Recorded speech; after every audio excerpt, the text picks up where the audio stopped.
Um, but while I do, while I do acknowledge and want to address, and we need to work on handling domestic violence between adults, the more important topic that I think there is to bring up in regards to this is children. And I don't necessarily mean children being involved in the domestic violence in the sense of it's between parent and child or it's between siblings.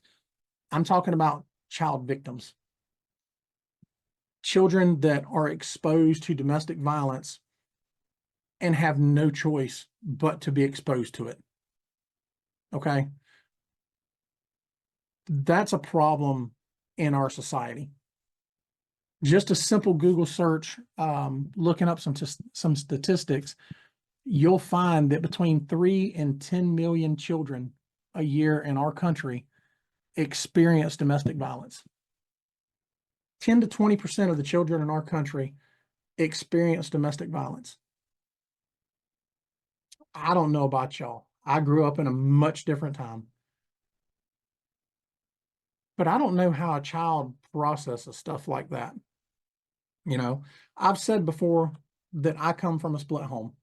I don't ever remember a time when my mom and my dad were married. They were divorced for my entire life, as far as I know. And honestly, I never even asked when they got divorced after I was born. So I never grew up in a single family home. It was, or a joint family home like that. You know, I went to my dad every other weekend and 2 weeks out of the summer and stayed with my mom the rest of the time. And that was my life.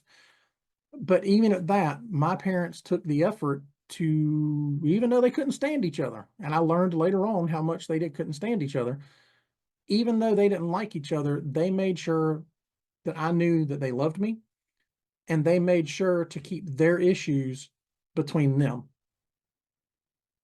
So even though I grew up in a split home, I don't understand what these other children go through. And I can't imagine what it's like to go through as an adult, going to these scenes and working these domestics.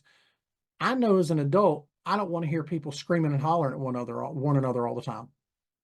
But as a child, as a helpless child who can't do anything about it, how do they how do they how do they manage that?